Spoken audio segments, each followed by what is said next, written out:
পৃথিবীতে কত কিছুর অভাব হইল, শুধু দুঃখ দেওয়ার মানুষের অভাব হইল না।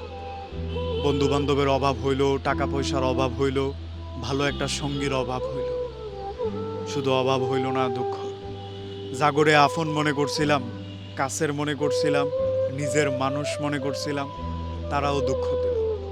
আসলে দুঃখী মানুষের কপালে দুঃখ ছাড়া তেমন কিছুই লেখা থাকে না।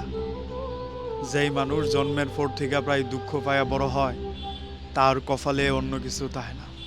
সুখ তার কাছে ততটা মজা লাগে না যতটা মজা লাগে দুঃখে। আসলে যে দুঃখ লয়া বড় হয়, তারে দুঃখে ফুরাইতেও ভালোবাসে। যারে দুঃখে ভালোবাসে, তার সুখের সাথে তেমন কোনো সম্পর্ক হয় না। একটা জীবন, একটা মানুষের অপেক্ষা, একটা মানুষের চলে যাওয়া, তাকায় সাইরা তার অন্য কারোর সাথে মিলন দেখা জীবনের সবচেয়ে বড় কঠিন জিনিস। এই জিনিসগুলাও জীবনে ফেস করতে হয়েছে। তবুও মনে করি ভাগ্য আমার জীবনে যা নিয়ে আইছে তাই বোধহয় আমার জন্য কল্যাণকর।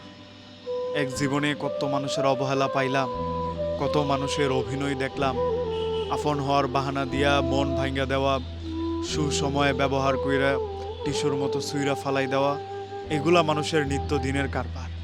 এইসব জিনিস দেখতে দেখতে অভ্যস্ত হয়ে গেছে। এখন নতুন কইরা কেউ ভালোবাসি কইলে কেমন যেন হাসি পায়, কষ্ট লাগে, মাঝে মধ্যে একটু বেকুবও হয়। মানুষ এইভাবে ভালোবাসতে পারে নাকি? কিন্তু যখন মানুষ আবার পরিবর্তন হয়ে যায়, তখন মনেই হয় না হে আমার পরিচিত লোক, কিংবা তার সাথে আমার একটা ভালো সম্পর্ক ছিল। বহুদিন আমরা একসাথে উঠছি, বইছি, কথা বলছি, সুন্দর একটা সম্পর্ক ছিল। মানুষ বদলায় যাওয়ার সময় কেন যে এভাবে পরিবর্তন হয়ে যায় তা আমার জানা নাই। কিন্তু এটা সত্য, মানুষ পরিবর্তনশীল। এই পরিবর্তনশীল মানুষ পৃথিবীতে সবচেয়ে বেশি আমাদেরকে দুঃখ দিতে পারে। অথচ এই দুর্বল মানুষ কত কিছু পারে না, শুধু মানুষের দুঃখ দেয়া ছাড়া। শুধু দুঃখ দেওয়ার জন্যই এই মানুষ রাজা।